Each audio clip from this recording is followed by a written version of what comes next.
I'm Karen Kerner, the program chairman for the Lake Hill Garden Club. Thank you everyone for coming. Just a few quick announcements before we proceed. One of our members, Phil, has brought some seeds to share. So on your way out, if you would like an anacacho orchid, which Phil says is native to the hill country, and is a spring blooming tree. Pardon? Yes. Spring blooming tree with white flowers. Am I remembering that correctly? Okay. Or a big tooth maple, which also is native to this area. So if you would like to take some of those seeds, they're there. There are some spare little envelopes. These will be on top of the appropriate bags, so take them, label them, plant them, enjoy them. And Should you plant them directly in the ground right away, or start them in a pot? You know, you could try either way. Okay. And sorry, and see I how can it have to works. try both ways, right? I've had them work both ways. So. Okay. I started one of the seeds that you brought last time, and now it's in my garden.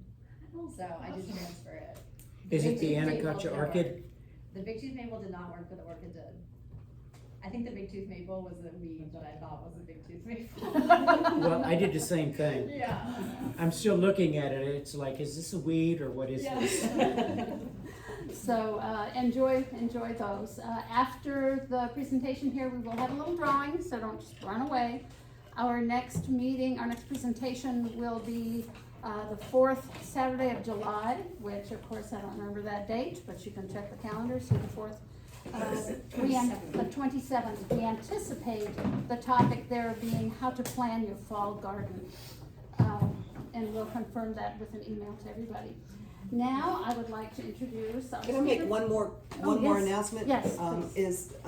I was just telling these ladies about our YouTube channel that has past presentations. It'll also have this one along with the presentation and the handout.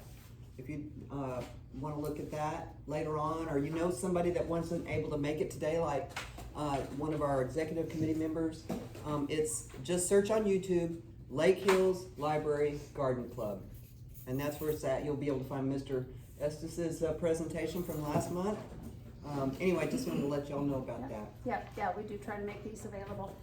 One more little thing. Also, you can watch the progress of the teaching garden.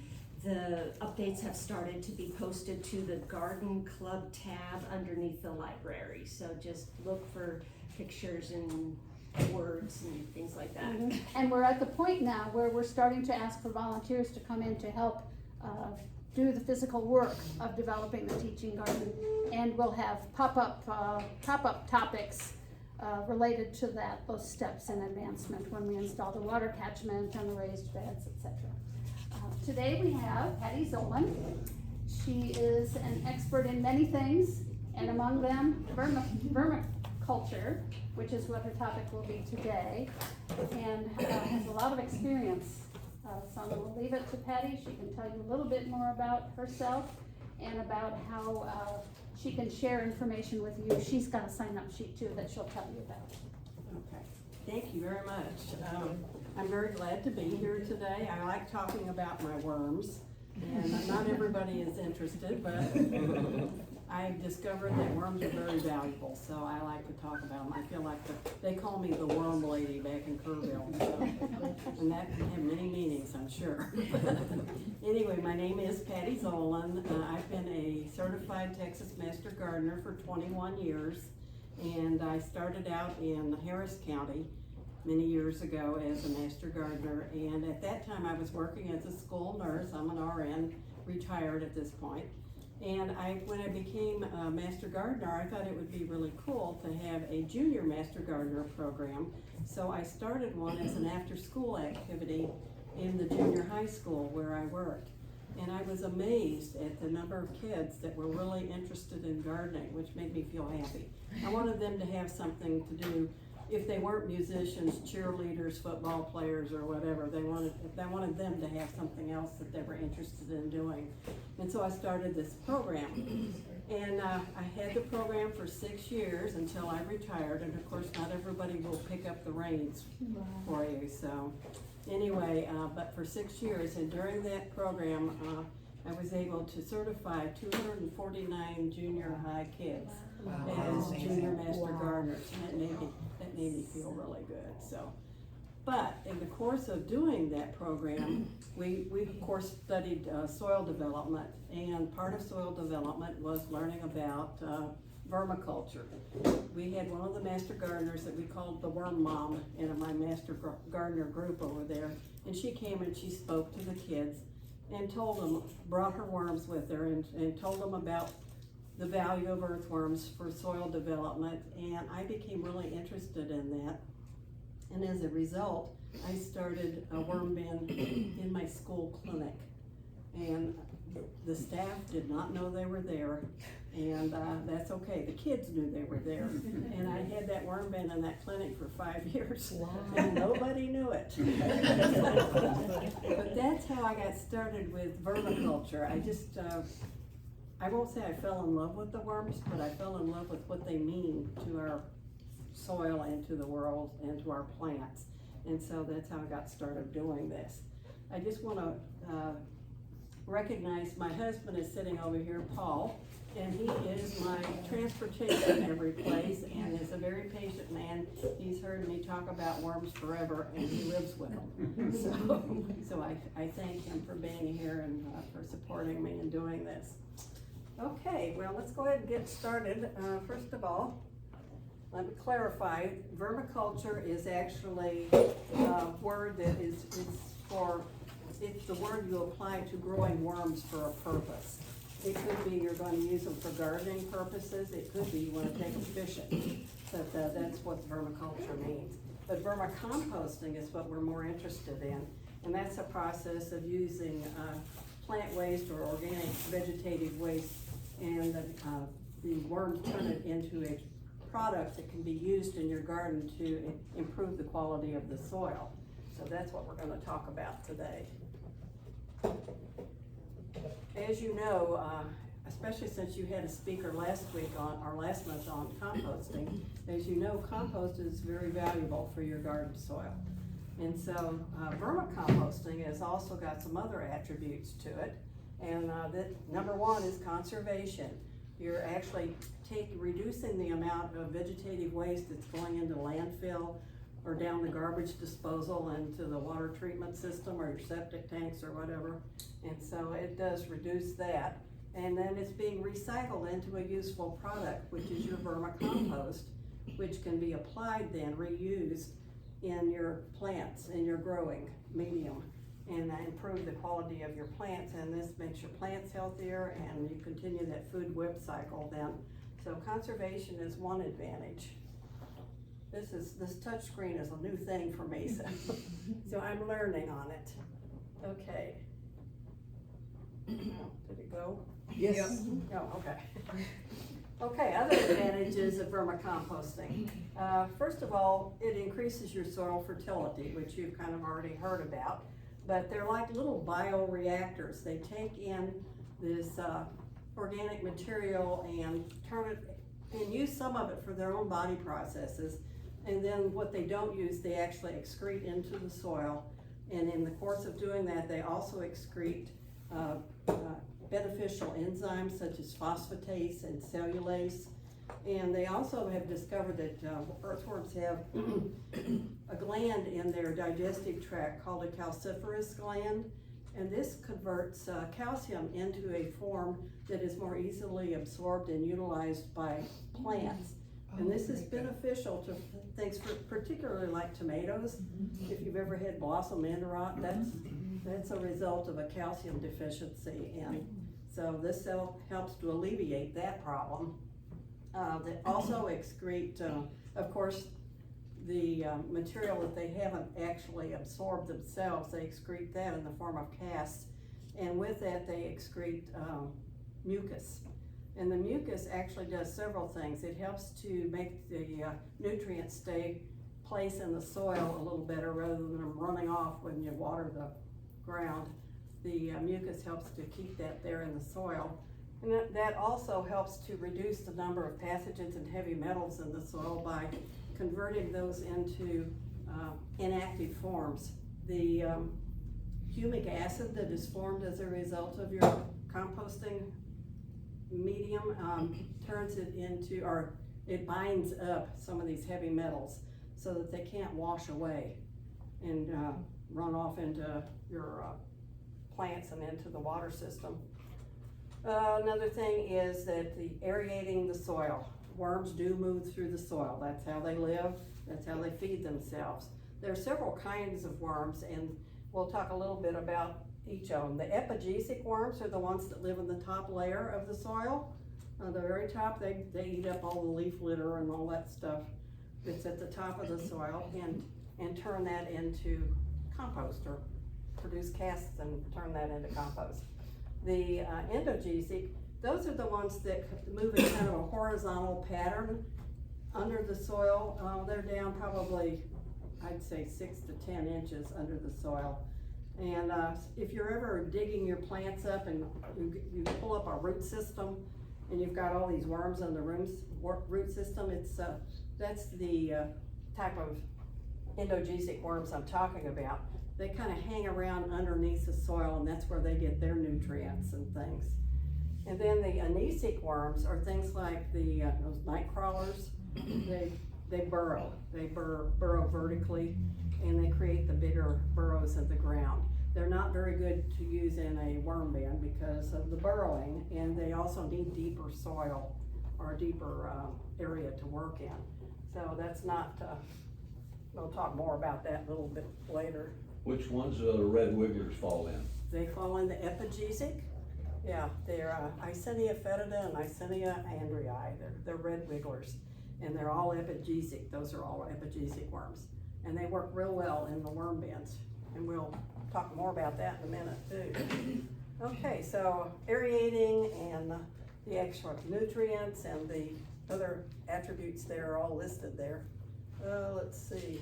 Down one, Down one? down one. There There you you go. Okay. Okay, and the third advantage that I see anyway is that it improves your plant productivity. It makes your plants healthier and hardier, and as a result of that, they produce more for you.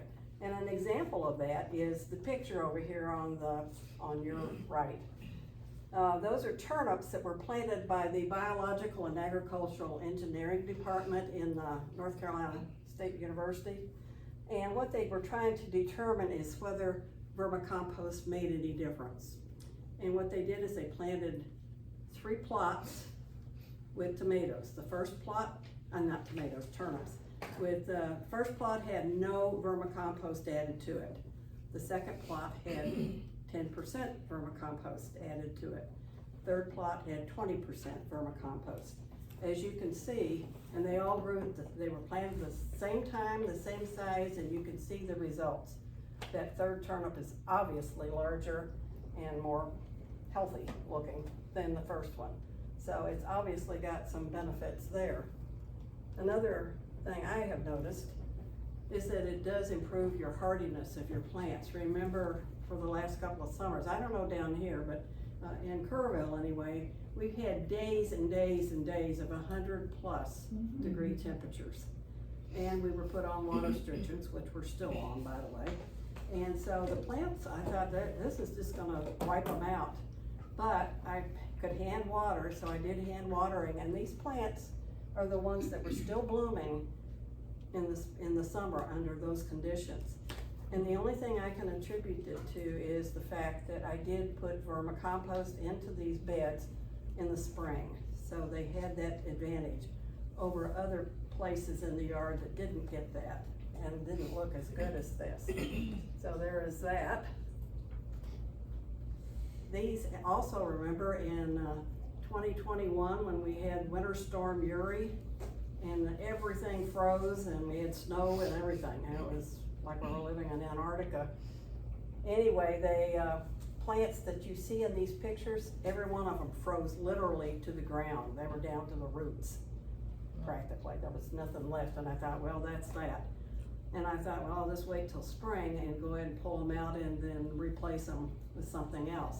Instead, they started coming out, And that summer, later in the spring, this is what they looked like.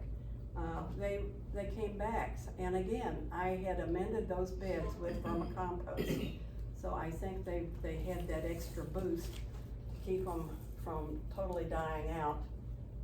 This isn't a particularly good picture. That's Mexican bush sage, which had frozen literally to the ground. And that's Pavonia. That's a particular kind. It's called Ellen's Legacy. One of our master gardeners found that it was I forgot what the term is, but it's a little different color than your usual Pavonia. And anyway, they survived that horrible winter, and they're doing just fine now.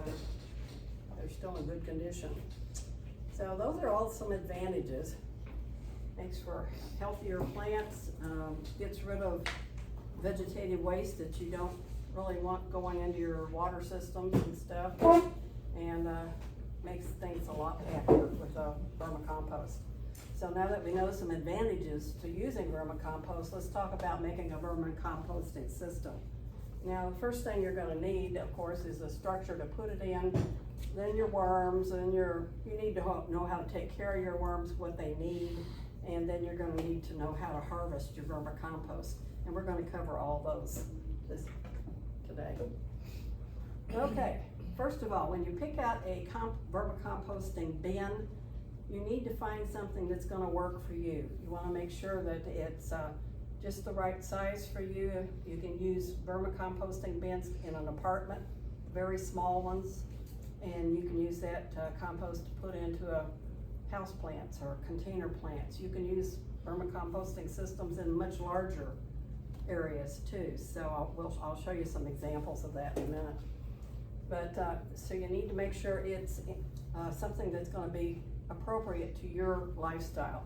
Make sure that it's conveniently placed so that you can get to it. If you have it out in the back 40, you're not going to use it. So you need to make sure it's somewhere where you can get to it with your vegetative waste and use it.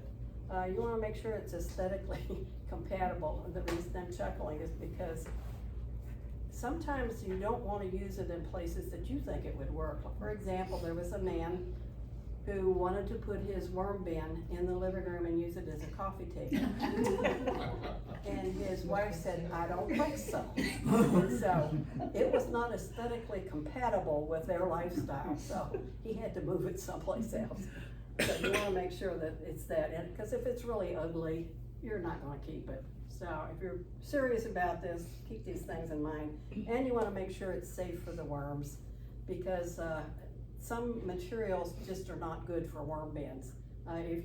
For example, if you're going to put together a wooden worm bin, make sure that the wood that it's being made from is not treated with chemicals of any kind, because that can leach into your worm bedding and be harmful to your worms. Also, make sure that it's not going to be something that's going to get too hot or too cold. Like a metal worm bin doesn't work too well if the worms are in there in the middle of the summer. So you need to keep those things in mind too. So these are some examples of different kinds of worm bins. That green one over there is like this vertical worm bin right here, the red right here. And that's one that you can use. And the worms move in the pattern that will allow you to use that. I can't use it because it won't fit in my spot that I have for it. But I do use the ones that look like storage containers. And we have an example of, this is one of my worm bins. That one's an example of the one that my husband made for me. And you can look at that and look at the instructions, and you can make your own worm beds. You know, you don't have to pay a lot of money to go buy one, so you can make your own. And the instructions are there. You just take a picture of it with your phone and you can do that. During this summer heat, where do you keep your worms? Mine stay in the house all the time. And the worms like the same temperatures I like, so we're real happy together. So, yeah. So that's where I keep Yeah, you mine. just can't store them outside in this heat. Not real well. Okay. If you have a place that's heavily shaded, you know, you might be able to, but not in 100-degree heat. No, that would kill them. So, yeah, we'll talk a little more about that too. But anyway, those are some, you need the worm bin structures. Let's see. And then you need the worms, and we talk a little bit about worms here. You mentioned your red wigglers, the Icenia fetida or Icenia andrei. These are an epigesic worm, and they're the ones that work kind of in the top area. They're not very big worms. When you come over and look on my worm band, you'll see they're kind of small. They're tiny little worms, but they are, boy, they power through that stuff, and they make lots and lots of organic waste into good compost.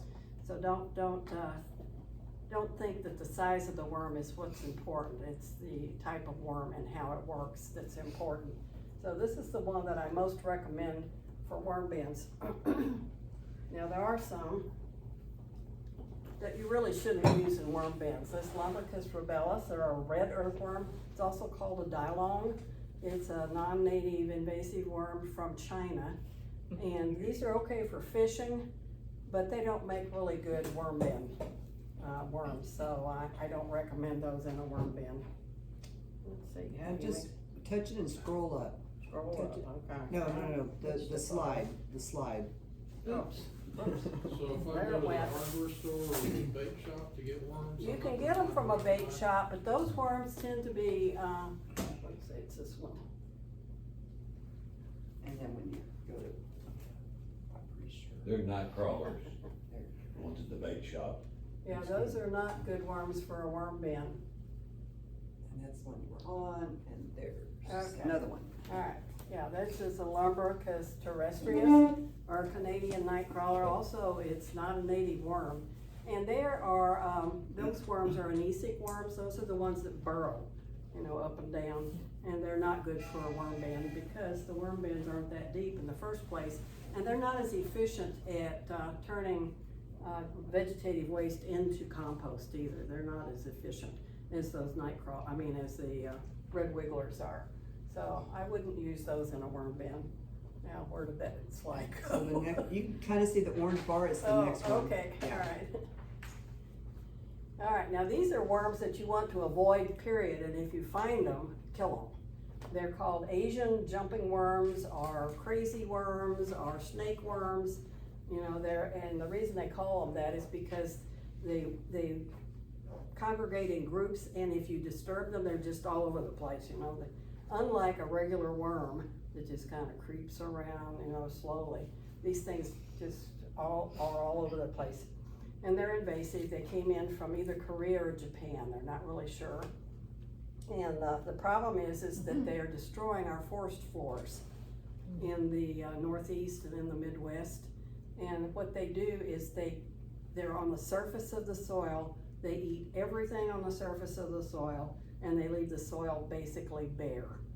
And so the plants that depend on that soil surface for growing die out, and you get things left behind like poison ivy, that kind of stuff. So you don't want these to come in at all. They're easy enough to identify. They're kind of a dark brown or gray color. They have that white clitellum, I don't know how to pronounce that word. So the saddle, it's flat and white, and it's all the way around. And like I said, and they wiggle a lot. So they're pretty easy to identify. There aren't any current control measures. There's no way to get rid of them by spraying something. And the best prevention is the best control measure right now. So you want to make sure anytime you're visiting an area that may be contaminated with these, like in the Northeast, or some are in the northern Wisconsin area, up in the Midwest now. And if you find a plant or something up in those areas, make sure you check to make sure that they don't have any of these worms in them. And the problem is sometimes even the eggs are in them, among the roots and stuff, so you have to be really careful. If you import, like mulch and other soil amendments from an area that has this, a lot of our mulches come from forests and things, so you want to make sure if they come from an area that has this problem, that they've been heated. If you heat them to 105 degrees, then it'll kill out the worms and their eggs. So that's something to keep in mind if you ever buy something in those areas. You want to make sure that it doesn't get into your garden with those things in them. So you wanna make sure those worms don't even survive, much less get into your worm bin. Let's see, I think that's it. Okay, so how many worms is enough? Well, it depends. It depends on your lifestyle, how many people are in your household, you know, lots of factors there. For example, if you are a family of 5 and you're all vegetarians, then you're gonna be producing a lot more vegetative waste than somebody who is living by themselves, they can't stand vegetables, you know, and they don't like to cook. They're not gonna produce that much vegetative waste, so you're gonna have, oh, you? No, I like vegetables. I grow You're gonna have, Just you don't know, like you're to gonna have a cook. lot Just don't more like to cook. vegetative waste if you've got that circumstance. So it kinda depends on what your lifestyle is. It also depends on what size worm bin you have. If you've got a great big worm bin, like some of those big outdoor worm bins, then you're gonna need more worms to actually process the vegetative waste. If you just got a little one, then you won't need as many worms. And it also kind of depends on how much money you want to spend on them. My worms, I don't have to buy them because they reproduce very readily. And so I think in the last 20 years, I've bought worms once since then. Since the initial worms, so they reproduce pretty readily, so you don't have to. How many worm bins do you have in your house? 2? So you're constantly do you sell them or if they're No, I producing? actually just keep using them. You know, I think I read, I don't know, in some of my research, I read these worms live about 5 years, but that's probably a very ancient worm. So, I don't know how long they live, but I know I find all ages in the worm bin, so. But I thought I should mix up the genetics a little bit, so I ended up buying some more worms about 10 years later than the first ones, just so I could have some mixing genetics there. But, okay, worm sources, like what somebody mentioned, a bait shop. A bait shop, you might get red wigglers at a bait shop, but if you got one big enough to fish with, it's gonna cost you a lot more money than these little guys that you buy in bulk. And the last time I looked, I think it was about $25 to $40 a pound for a bunch of red wigglers. Now you get a lot of worms for that, but that's about what it costs. Okay, let's move on here. Let's see. All right, so worms, they do need a controlled environment. I was only half kidding when I said they like the same temperatures I like, because their ideal environment is between 59 degrees and it says 77, but actually they can survive up to 80 or 85. They survive, but they don't do really well in that kind of temperature. And so that's the ideal conditions. And if it starts getting down to 40 degrees, they really slow down, and of course they'll freeze and die if they get below that. Moisture is required in worm bins. Worms do not breathe through their lungs, or they have no lungs. They breathe through their skin, and so they have to have moist skin all the time. Not floating water, but just moisture. So when you set your worm bins up, as you'll see in this one, the brown material in it is always moist, so that they can function that way. The ventilation is required. They do breathe through their skin, so they require oxygen just like we do. And you have to have holes in your worm bins so that the air can get through to them. And also they produce CO2, so that would need to be evaporated out too. So that's not the right word, but anyway, ventilated out. Acidity, I don't expect anybody to walk around with a piece of litmus paper and check the acidity of their worm bins. The way I know that my worm bins are functioning at the right pH level is the worms are still happy and they're still laying in there or working in their compost. If they start to crawl out, then you need to know that there's something wrong in that worm bin. And usually for me anyway, the only time I've ever had that happen is my husband likes to drink coffee, and so I was putting the coffee filters with the coffee grounds in the worm bins, and they can, that's all plant-based. so the worms will take care of it. But the problem is, he likes to drink a lot of coffee, and so I was putting in a lot of these things, and I think it made it too acidic in there, and the worms, well, somebody told me at one of my programs that, no, they were on caffeine at that point. They were thrown out. And I said, oh, okay, I thought it was the acid, but anyway, I had to back off of the amount of coffee grounds I was putting into my worm bins. And, So yes. one pot a day wouldn't hurt, depends on how big your pot is. 12 cup. Okay, you probably would need to watch that Okay. and how big your worm bin is. You know, if you've got a big worm bin and lots of worms, that probably wouldn't be a problem at all. If it's a smaller worm bin and fewer worms, yeah, that might be a lot. Okay. So, but that's one of the things you watch for, is just if your worms are happy where they're living, they're not gonna come out of there. I've never had a runaway worm. You know, they've all stayed in the worm bin and they're perfectly content. So, but the only time I saw them try to come out was when I think it was the acid, I don't think it was the caffeine. Anyway. Okay, let's see, yeah, control environment, we got that, all right, worm bin setup. I gave you a handout that has this exact information on it, so you should be okay looking at that. What you do is you start out with a clean worm bin, whatever kind of worm bin you're gonna use. And then you need to add 2 to 3 inches of moist, I use newspaper strips. I just take my newspaper we get every day, or the ones you get in the mailbox, and I just tear them into strips and put them in the worm bin and then get them moist.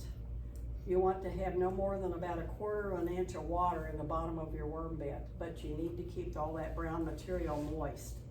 And so, I'm sure your speaker last week told you this, that you need 70% brown material to 30% green material to have a good working arrangement for your compost. So our brown material, I use newspaper. You could use cardboard. I will caution you about cardboard. Oh, what did I do with it? I'll pass this around. You'll note in here, there's some pieces of what looks like plastic. And that's stuff that came off of cardboard. I forgot to take the packing tape off the cardboard, and they can't eat that. So you can pass that around if you want. That's stuff they can't eat, so just keep that in mind. I run all my cardboard through a paper shredder. Well, that's okay, as long as it doesn't have the plastic tape on it. That you have to use that, or you'll They bind up your shredder. That's true, that's true. And then you have to get a shredder. Anyway, you put your 2 to 3 inches of your moist brown material, and then you dump your worms in on it, and then you repeat the moist brown material again, and then you add your vegetables, fruit scraps, whatever you're gonna feed them, and sprinkle some grit over the top. And what I use for grit is dried out eggshells. I'm gonna pass that around.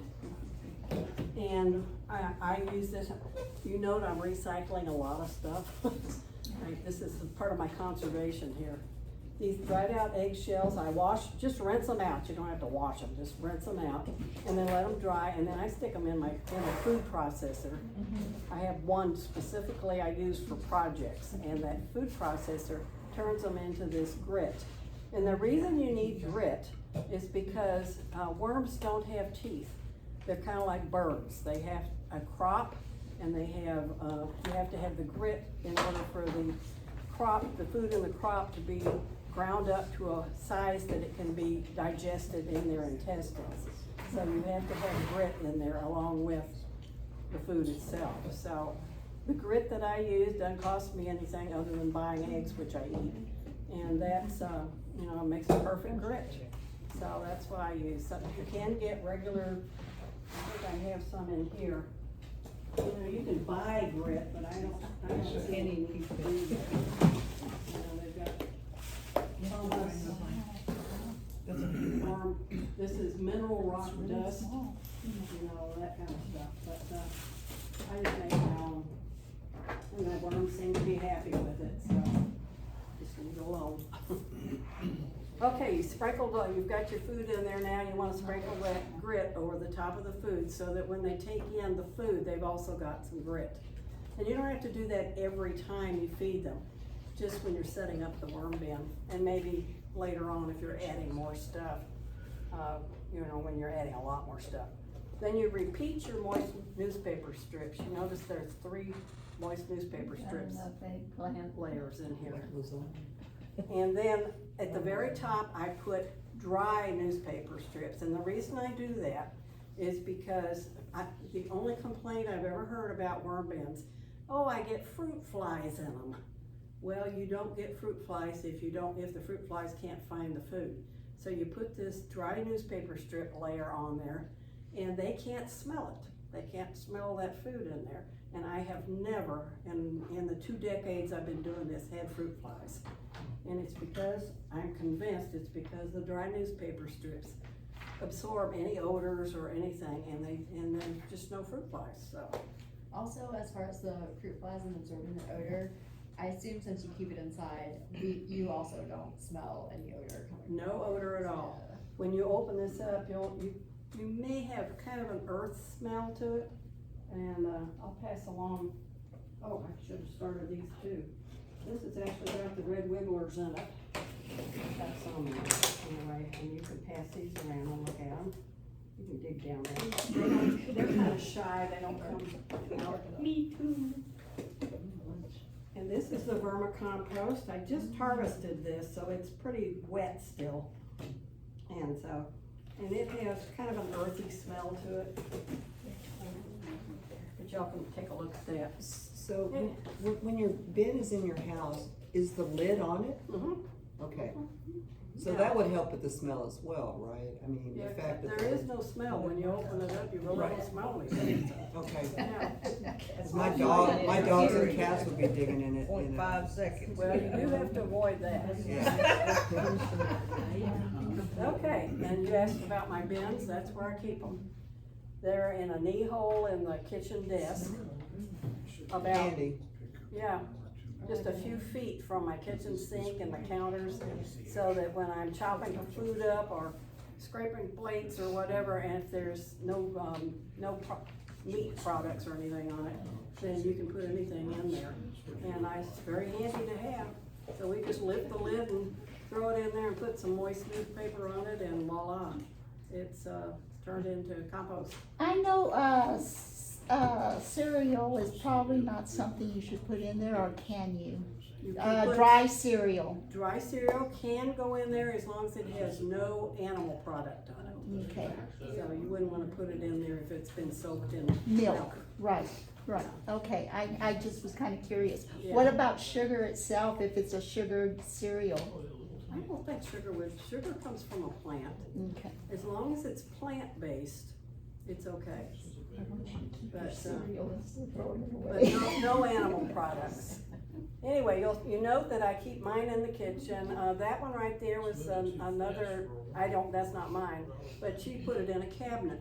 You can put it inside your house, any place where it's convenient for you to get to it. And also you wanna make sure, it can be in a closet. You know, you wanna make sure that there's air moving around, you know, you can't put it in an airtight area. And my youngest daughter has a worm bin, and she used to keep hers in her pantry, on the floor of the pantry. So, you know, it's just, you know, you can put it any place in the house, because worms are very quiet. They don't make any noise.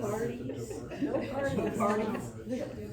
There's no odor, there's no noise, and so, you know, what's not to love about having your built-in vermicompost system right there in your kitchen. So anyway, but most people don't even notice this when they come to my house, and I would have to point it out to them, and and then they say, oh, they always have second thoughts. But And the anyway. compost here, I'm sorry? and the compost you got there, there's some other things in there. Are those worms that are in? They won't bite. Or is that something else? No, these are the two worm I think he's talking about this thing right here. I that think she's there's some just- eggshells and. Oh, I'm sorry. There's some things in there that are moving really fast. Yes, I there don't think are, there's a worm. Yeah, yeah, right. I see Oh, I that. should have Yeah, they're mentioned that too. When you have your vermicompost system going, you're gonna have other decomposers in that system. And they're all okay, they're good, they're supposed to be there. And things like pot worms, there's those little tiny white things, that's a pot worm, springtails, of course, all kinds of microorganisms that you can't see, but they're in there, I guarantee it. And earwigs, you know what I call Earwigs, earwigs, you know, with the little pointy tails on them? Yeah, they're fine too, and they're happy in there, and they're decomposers, so it's okay for them to be in the worm bin. But the biggest thing that should be in your worm bin is your worm. So if you shouldn't have anything else there. So, Top of the food chain. in that case, yes. I just think most. Okay, well, let's see, let's move on down here. Okay, now outdoor worm bins, you can put these outdoors. Like we said, the heat might be a bit of an issue and the cold might be a bit of an issue, so you have to keep that in mind if you're putting a worm bin outside. The larger outdoor worm bins allow the worms to move away from the hot areas. If you're doing regular composting, you realize that the green materials do get hot as they're decomposing. They produce a lot of heat. In fact, I don't know whether you talked about using a thermometer in your compost piles or not, but they can get very hot. And some people have said, oh yeah, I've seen worms around my compost pile out in the yard. Well, they're around it, but they're not inside it because it gets too hot in there for them. So they can be around it. Now your big wooden outdoor worm bins, which I'll show you in a minute. The worms are able to get away from the center where the green stuff is. In an outdoor worm bin, you can actually use things like a horse manure or cow manure. But make sure if you get horse manure or cow manure from somebody that they haven't recently dewormed their animals.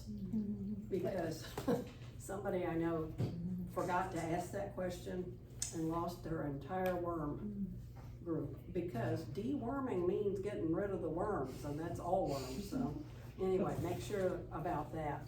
What about chicken food? Chicken poop. Yeah, you could probably put that in there, but I don't know about putting that in the house. Just make sure put it in the outdoor. Yes, yes, Yeah, not the house. since Yeah. they mainly eat plant-based foods. Okay, It's the animal-based foods that are a problem in worm bins, so. okay. Yeah, and you wanna make sure that you're, like I said, monitor the temperatures of your outdoor worm bins. Not too hot, not too cold, so. All right, let's see. But your comment about the compost and the worms, once the compost has reached its max temperature and you're just letting it set, you can add worms to it. As long as it's not getting too hot, If, I said Yeah. after it's reached its peak. yeah. Because you're it not doesn't adding keep it. getting hot. Yeah, you're not adding any more green materials to it, then yeah, you could probably do that, so, yeah. Okay, these are examples of outdoor worm bins. You'll note that this one is being placed right outside the back door, so it's close to where the kitchen is, and they can just run their bucket of scraps out, dump them in there. And this one is one of the great big wooden ones that I was talking about. The Riverside Nature Center up in Kerrville has a great big worm bin like that outside. And, you know, it works pretty well most of the time, unless you have extreme temperatures, like the multiple 100-degree day temperatures or the winter storm Uri temperatures. Those are pretty well wiped that out. But anyway, that's an example of that. Now this is another story. This is a story, it's kind of a sad story with a happy ending. This is Mr. Joseph Johnson's property up in the, I think, Kerrville Mountain Home area. And he and his neighbors suffered a tragedy when the people were working up above them on a hill, and they had all of this caliche that they dug out of a foundation area sitting up on that hill, and we had a big rainstorm. And all that caliche flowed down the hill and covered their yards in about 4 to 6 inches of caliche. So it was a huge mess. Some of the neighbors attempted to sod over that caliche. I don't know how successful that was, But Mr. Johnson decided he was just gonna try to restore the soil. So he put together all these worm bins, and you'll note they're just big garbage cans with holes in them. Remember, they have to have ventilation through the worm bins. He put these together with the holes in it, and he had a neighbor who did have horses, who fortunately didn't deworm them too often. And he put compost in there, vegetative waste, and he also put in the manure, and was able to create quite a bit of vermicompost. And eventually he was able to move those, or, you know, he moved them around. This open-ended one he moved around on the soil. But those others, he just made the compost and then dug it into the soil. Was able to create beds and things that were able to support life again. Calicci's not real good at that, but anyway, it's he was real successful at getting his soil back into a condition that he could grow plants again. And you'll see a picture of him in a minute in another area. All right, now I don't want to mess this up Press and hold again. that one, we're just gonna press and hold it This one, lightly, no, this right one. above it, and then scroll up very slowly. And don't let go of your finger, try it again, just scroll up, there you go. It just wants me to come over there. We will now have a technology break. No. You got it last time. Yeah, what'd you do differently? Try it on the numbers instead of Just the, don't do it so hard. yeah, I would, Just a don't light highlight it, touch. just, there you go. There it is, Oh, light good. touch, light Oh, touch, I I'm don't know pushing light too touch. hard. It's all Okay, all pressure. right. Good. Well, not too many There you more go, here, so. and you're going right here. Okay. All right, so, now we're gonna talk a little bit about feeding them, what to feed them, how to feed them, and doing some problem solving here. So, let's go here. See if I can get it to work. Not hard enough, apparently. All right, what to feed them? Well, you can feed them anything plant-based as long as it doesn't have animal product on it. We talked about fruits and vegetables, and some people have told me, oh, you shouldn't put too much citrus in there. Well, you can as long as you don't put much in there. If it becomes too acidic if you put too much in. But you can put some in small amounts. We talked about the coffee grounds. I drink tea. I drop my tea bags and all. The string is plant-based, the tag is plant-based, you know, everything's plant-based, so they eat it all. Grain products, you talked about your cereal. Yes, you can use bread, crackers, cereal, tortillas. It doesn't matter if it's moldy, if it's gotten squishy or whatever, you know, you can put it all in there as long as it doesn't have any animal-based product on it. I'm sorry, I'm standing right in front of you there. Oh, no. Also, we talked about the eggshells. That's the grit that they need in order to digest their food.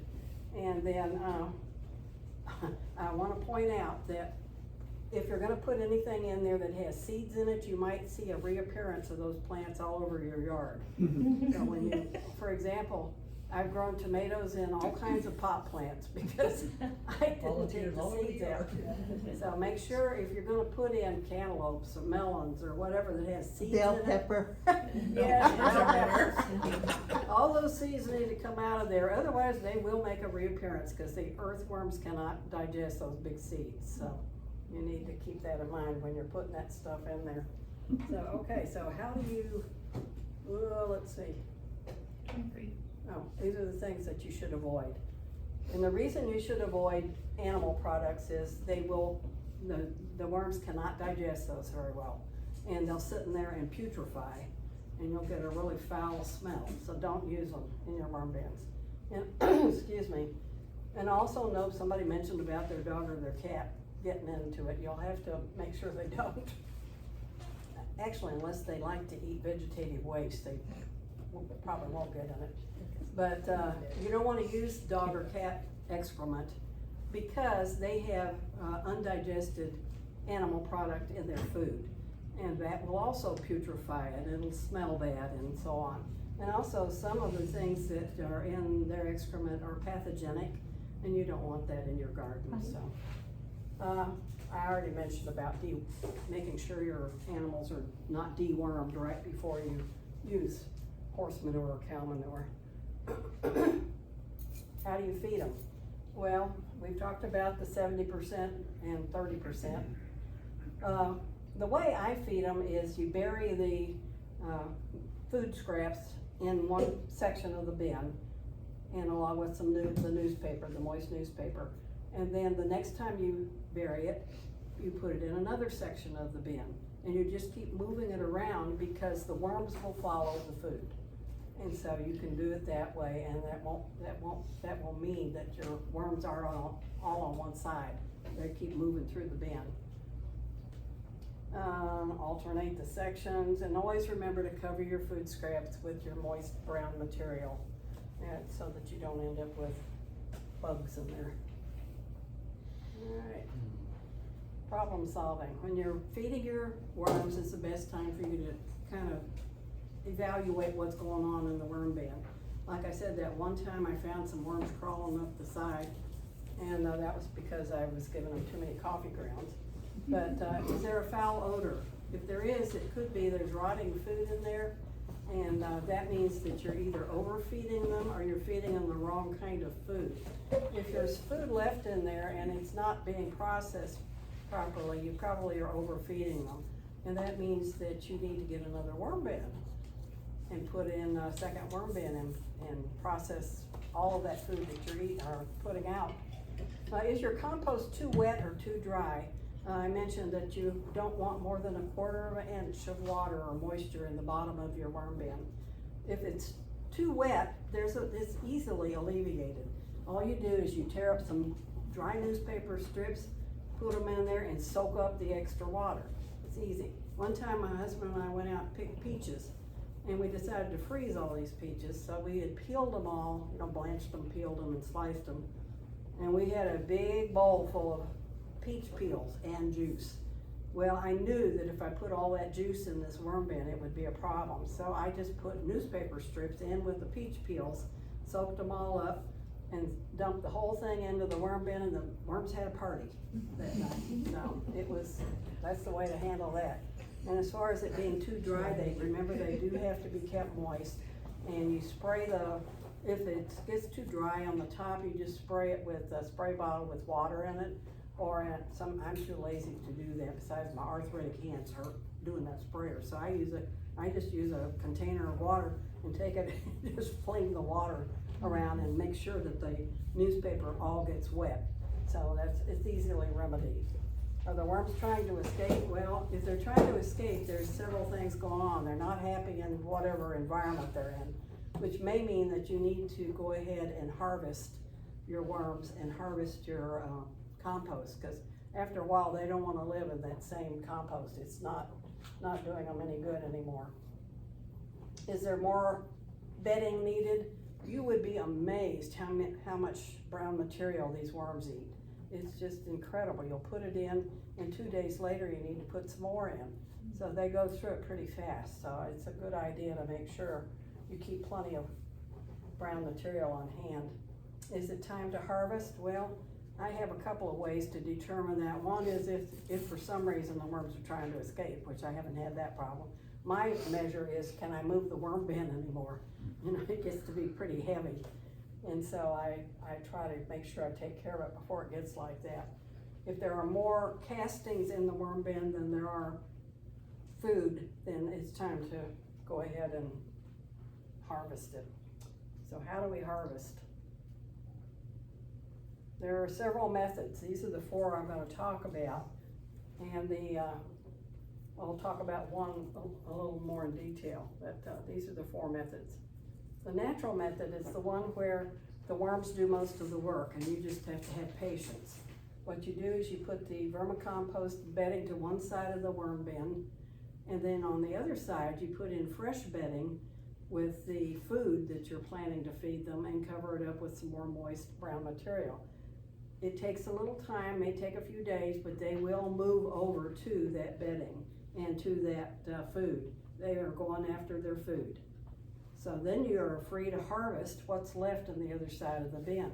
You may get a few worms in there still, and that's okay. But that's how you can get them out. And I call that method the natural method, and that's the method that you use in these vertical worm bins. Because what they're doing is they're moving, you put your bedding, your food and stuff in one layer and the worms in there, and when they get through eating it, you put some more bedding and food in the upper layer, and the worms will start migrating to it. And when they move up to the next layer, you just take out the layer that has the compost in it.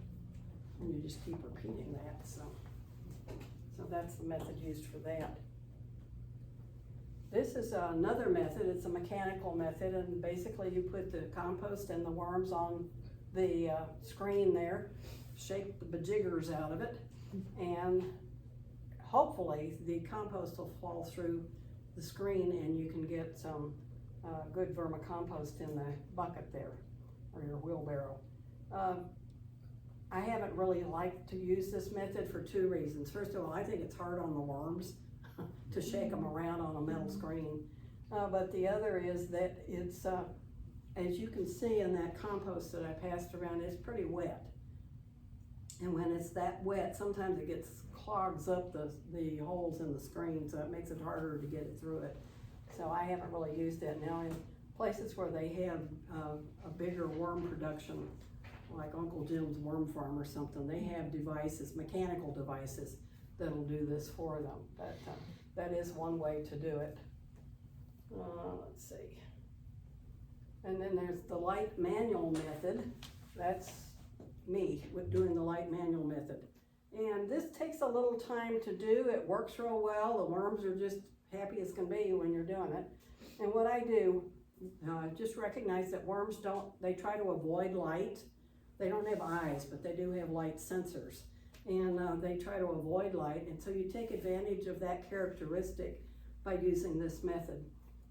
And what I do is I have a big piece of plastic, I put it on a surface, and then I take the compost out and put it in piles, as you can see there. And then I go away for about 25, 30 minutes. And most of the time what I do is I take the empty worm bin outside and clean it up, while I'm waiting for the worms to do their thing.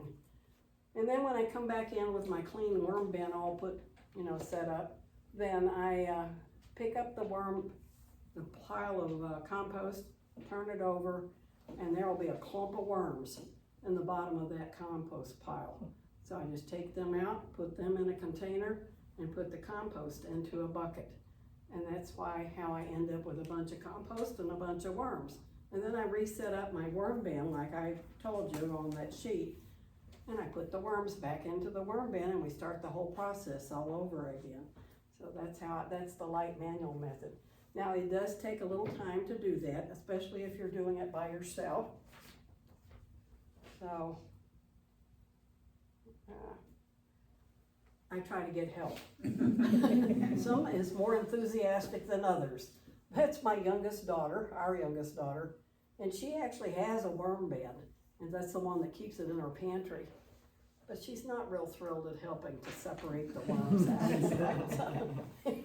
And I just thought that was a classic picture. Whenever you're harvesting the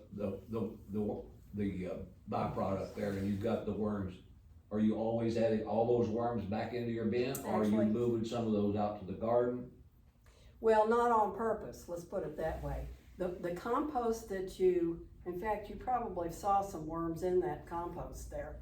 The compost will always have a few small worms in it, but the bulk of the worms you're able to get out and save them and put them back into your worm bin so that they can continue this process. But the bulk of them, there are gonna always be a few, and you're gonna have eggs and things in there too. I'm talking about just overloading your worm bin. I've never had that be a problem. I've just never had that problem. And if you're overloading your worm bin, you probably need a second worm bin, or give them away. Yeah. Put them in your garden. Well, you could do that too. Yeah, you could do that too. Are there any negatives to putting the worms in your garden? Oh, Just aerating plants. Just that you don't have as many in your compost bin? right. Oh. Yeah, Phil no. has a question. How often do you do this? Oh, that's a good question. About every 3 months. Yeah, and I'll show you. Let's go. See if I can do this. Light touch, there you go. There you go. Okay. All right. Another way you might be able to get help. How about date night? That's when you know he's. Oh, well, if you can't get help, you may have to go it alone, so. All right, and the results of the harvest, well, let me show you this. Let me show you one more method here. This is the dump method. Remember Mr. Johnson that had the caliche incident? That's Mr. Johnson, and he has that one of his worm bins right there. And what he's doing is dumping all of that into one of the beds at the Glory Community Garden. I don't know whether you're familiar with that or not. It's in Kerrville, and it is a community garden. It's been very successful. They have a lot of people who have beds. They have raised beds there in that particular area, and he's sharing his vermicompost with the gardeners there, which I thought was very nice of him to do that. And so that's how much he made, though. He had so much left over that he was able to share it like that. Anyway, that's the dump method. You can just dump your entire worm bin if you want, just dump it all in there and just start from scratch, new worms and everything. So that's one method of harvesting. Oops. Okay, and this is the result of an indoor harvest of the method that I use. Like I said, you pick up a pile and there are all those worms on the bottom, and you just pull them out and put them in a container. You get your worms, you get the compost from the bin, and that's about 48 pounds of compost there. And then you get a clean worm bin too, because you cleaned it out while the worms were doing their thing. So there are advantages to this. Can I go ahead and just? Sure. And that was about 3 months, It's about 3 months. 50 pounds of compost. Thank you. You're welcome. All right, so how do you use the vermicompost? Well, you can apply it directly to the soil in the garden. Just dig it in like you would any soil amendment. Or you can make compost tea to use as a drench or a foliar spray. But did you say you have a compost tea maker also? Yeah, Yeah. So how do you use it as a foliar spray, or? I spray it right into the soil. So you use it kind of like a drench then? Yeah. Okay, well, it works really well. You just have to remember that when you're making your compost tea, and I have an example of a compost tea maker there, make sure that you let your compost tea brew for a number of hours, because you're letting the microorganisms develop when you do that. You're putting a lot of air and oxygen in there, and they need to, that will encourage them to reproduce. So when you use that spray or use that drench, then it has a lot of microorganisms in it, and so it's much more beneficial that way. So. Well, you also add food for the microorganisms in the compost tea when you're making it. I use fish fertilizer, molasses, seaweed, liquid seaweed, whenever you're making your compost tea, so that byproduct is there in the water too. That's true, and those are also beneficial to your plant. Right. Yeah.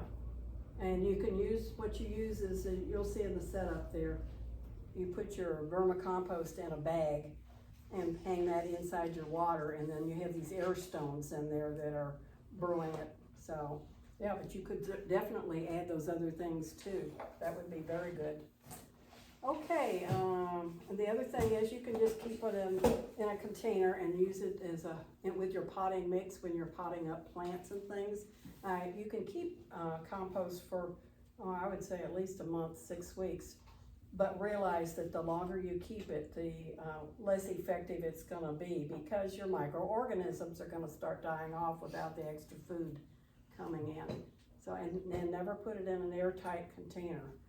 Because the microorganisms need air also. So I just keep it in a bucket that looks kind of like that, except I have a wet newspaper on top of it. Yes? As far as applying directly to the soil in the garden, do you put it on top? Do you mix it in? I mix it in. Okay. Yeah, I mix it in. Whenever you make the compost tea, after you've got the micronutrients out of the bag, use what's left in the bag back into your potting mix, because it's still got good ones in You it. can do that, absolutely, so you're not wasting anything. Okay. Yeah, And when you're storing the leftovers, you would wanna keep it moist, right? absolutely, yeah. And the way I do it is just to put a folded up wet newspaper on it and keep it on that. So. Okay, let's see here. Roll up. Light touch, Light touch, light touch. I feel like I'm learning something new today. there you go. Alright. Okay, so how do you use the worms? Well, you can put them back in your worm bin like I do. You have them continue working for you. You can share them with your gardening friends if you've got that many of them. Or you can take them fishing. I don't think the worms like that much, but it works. If you can find one big enough to do that. Just don't name them. It's all in your perspective, right? I love this cartoon. It's Pickles. Pickles is one of my favorite cartoons. Look what I found in the backyard, Grandpa. It's a worm. Can I keep him? Worms aren't pets, son. Please, he's so cute. I named him Wormy. I used to have one just like him. I named him Bait. Anyway, and this is a list of my references, and you have that on the back of your handout. And does anybody have any questions? Yes. You're sifting with your vermicompost and trying to get your worms out. Do you ever have an issue with the other little creepy crawlies just taking off all over your? The only one I have had a problem with are the earwigs, and it's not really a problem, it's just they're trying to find, they don't like the light either. So they're trying to find something to hide under, so if I pick it up and there's an earwig running, he's trying to find another pile of compost to get under. And sometimes I just pick them You up. haven't had them crawl out of your bins since you've had them? Oh, no, I've never had a problem My with that. daughter has a tarantula, Oh, and she okay. raises cockroaches. Ah, well, In the container she raises cockroaches, she coats the top of it with Vaseline, and they will not crawl out. So I'm just wondering if something like that would be. well, it would probably work, but I don't think it's necessary, cause I don't see those earwigs except when I'm trying to harvest. So, and then it's just cause they're trying to hide. I would just be afraid some of those other things would just, if you got it in the house, they're No. gonna go everywhere. The No. worms may stay in there, but the other stuff might not. No, because they all like where they are. They like being in that dark, moist environment and eating up. They're all decomposers, even the earwigs, which was something I didn't know till I started doing the research, so, yeah.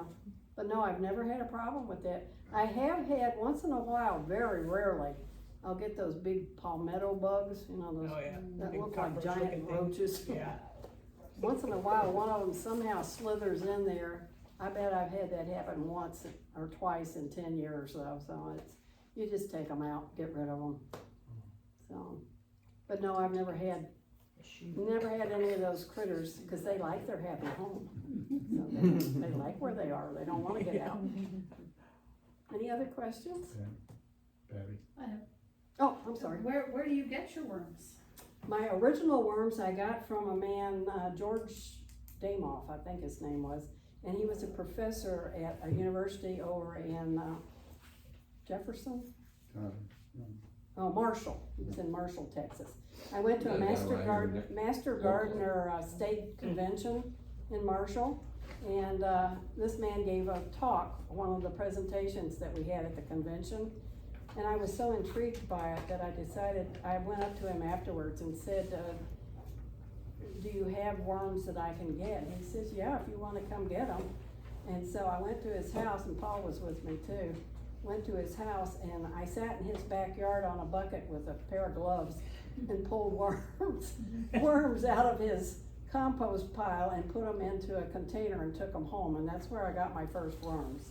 So, and then since then, I've like I said, I wanted to mix the genetic pool up a little bit. So I bought some from a lady that's in Kerrville that sells worms. We have somebody here locally within a couple of miles that sells them. Great. I'm trying to remember his name. Yeah, I can't remember. I can't remember his name, but we will get the name of that person and put Yeah. it into the thing that we email out to everybody. That's a good idea. Yeah, Yeah. and if they're local, that's even better, so. Yeah, he takes his worms into San Antonio at one of the malls there, shopping center, Oh, yeah? and sets up a display and sells his worms there. Great, good for him. Yay. How do you sell them, by the pound? Yes. So when you talked about making the strips of newspaper, Mhm. I actually shred newspaper and other pieces of of stuff, Yeah. and but it makes it smaller. Can you That's use okay. that? Oh, yeah, absolutely. I you use it for can. potting plants. Yeah, that's just fine to do that. Okay. My husband doesn't want me to wear out his shredder. She says size doesn't matter. No, So her I'm the husband doesn't shredder. wear out her shredder. His shredder. I will say this though, some paper, some of the probably high quality paper has fragrances in it. Yeah. And they have, they may have powder Chemicals. on it. And you wanna be kinda careful about that. The newspaper I don't worry about. And at one time I even checked into what type of ink they used, and they were Yeah. using soy ink, which is plant-based.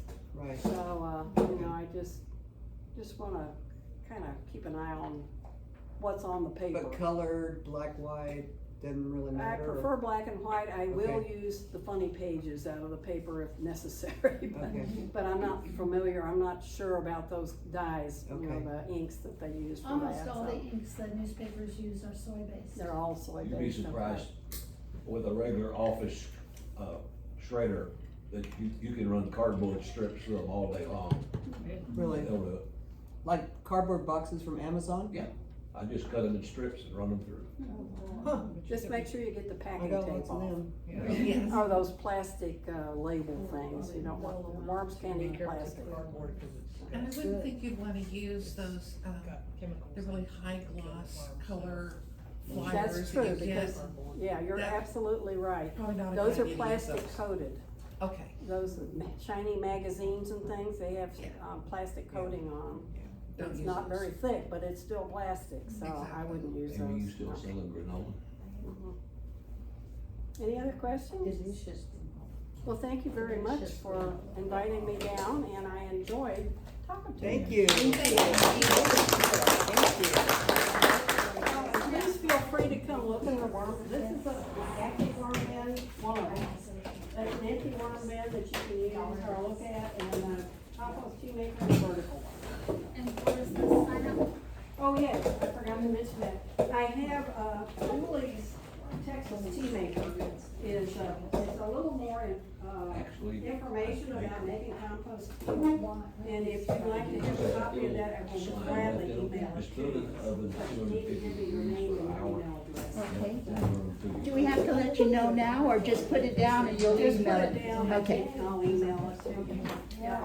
Come up, take a look at the demonstration models. We're gonna do the drawing now. So has everybody here put their card into, I did one for you, Patty. has everybody here put their card into for our drawing? Do they need to add anybody else? Okay, thank you.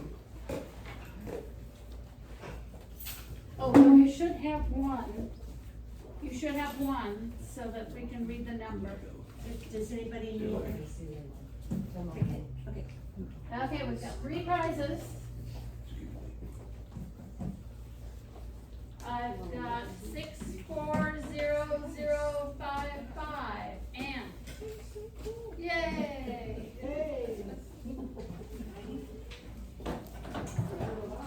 Gift pack for you.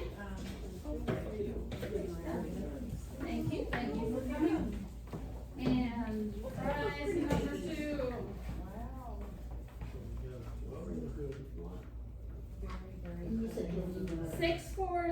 640053. What's the name of the bag? 053. McGovern, okay, that's me. You got it? Yeah. Yeah, see, this is. Wait a minute, that's yours? 640, you've got That's the one you gave me. Oh, yeah, you're right too. Never mind.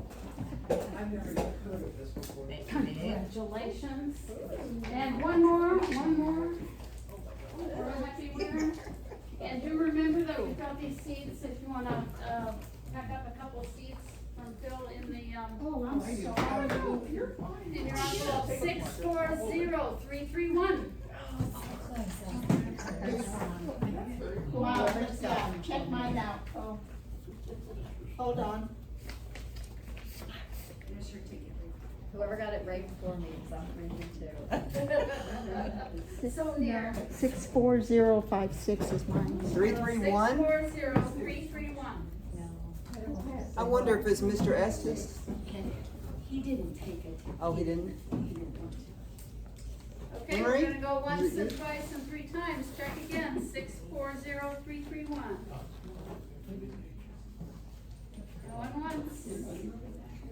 Going twice, there's no name. Yes, 640331. Henry. Henry! Hard, that's just, there you go.